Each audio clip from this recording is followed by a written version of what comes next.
Hello दोस्तों, अगर आप हमारे चैनल हॉरिबल संडे से पहली बार जुड़े हैं तो आप हमारे चैनल को सब्सक्राइब कर लीजिए, जिससे आने वाली वीडियो आप तक सबसे पहले पहुंच सके।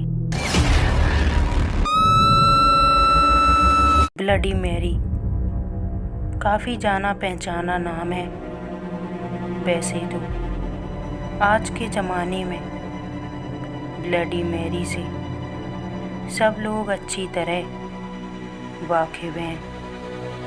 कहा जाता है अगर रात में शीशे के सामने खड़े होकर 3 बार ब्लडी मैरी का नाम लिया जाए तो एक भयानक चेहरे वाली औरत का अक्स उस शीशे में दिखाई देता है, और जो उस औरत को बुलाता है उसकी मौत उसी दिन तय हो जाती है। ब्लडी मैरी को बुलाने की प्रक्रिया रात में की जाती है। करीब 3 बजे शीशे के सामने कुछ मोमबत्तियां जलाकर ब्लडी मैरी का नाम लिया जाता है। ऐसा करने से सच में एक औरत का अक्स शीशे में आ जाता है। क्या आपने कभी सोचा है कि आखिर कौन है ये ब्लडी मैरी? ब्लडी मैरी को ब्लडी मैरी कहकर क्यों बुलाते हैं? दरअसल ब्लडी मैरी का असली नाम मैरी ट्यूडोर था, जो हेनरी एल की बेटी थी। हेनरी इंग्लैंड के राजा थे।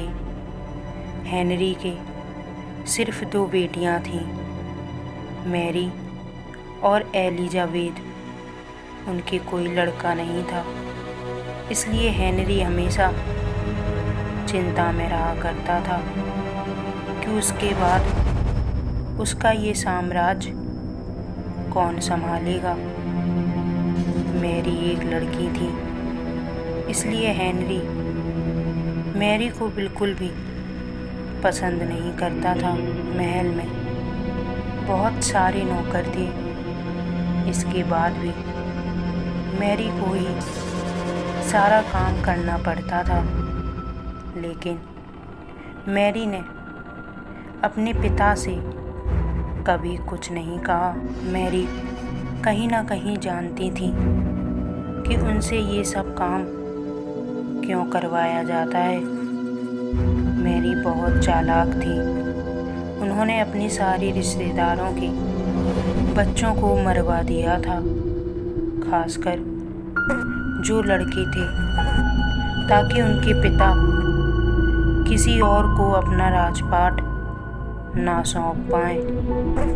हेनरी की मौत के बाद मैरी राज्य की रानी बन गई, क्योंकि वो सबसे बड़ी थी।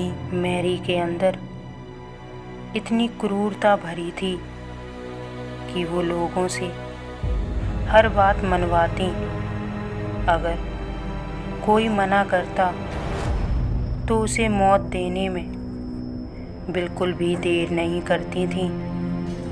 अगर कोई उनके विरुद्ध कोई भी काम करता तो उसे जिंदा जलवा दिया करती थी, और लोगों के खून से भी नहाया करती थी, ताकि वह लंबे समय तक जवान रह सकें। उनके इस बर्ताव से लोग उन्हें निर्दयी मानते थे। कुछ दिनों बाद मैरी की शादी हो गई। शादी होने के कुछ दिनों बाद मैरी गर्भवती हो गई। यह खबर पूरे इंग्लैंड में फैल गई। लोगों को लगा कि अब रानी थोड़े दिनों के लिए शांत हो जाएंगी और लोगों पर हो रहे अत्याचार कुछ दिनों के लिए रुक जाएंगी। लेकिन एक खौफ भरी खबर ने सबको चौंका दिया। मैरी के कोई बच्चा हुआ ही नहीं। उनका पेट कुछ दिनों बाद अपने आप सामान्य हो गया। उसके बाद एक दिल दहलाने वाली खबर ने पूरे इंग्लैंड में रहने वाले लोगों की रूह कँपा दी थी। थोड़े दिनों बाद पता चला कि रानी के कोई बच्चा नहीं था, बल्कि एक भयानक आत्मा थी। और यही कारण था कि मैरी के अंदर इतनी क्रूरता भरी थी। इसी के चलते मैरी की मौत हो गई। इसके बाद जो भी लोग शीशे के सामने मैरी को याद करते थे या उनका नाम 3 बार लेते थे, तो मैरी की आत्मा उस शीशे में आ जाती थी और उस व्यक्ति को मार देती थी। तब से मैरी से ब्लडी मैरी बन गई और ब्लडी मैरी का खौफ आज भी इंग्लैंड में बाकायदा अपनी जगह बनाए हुए है।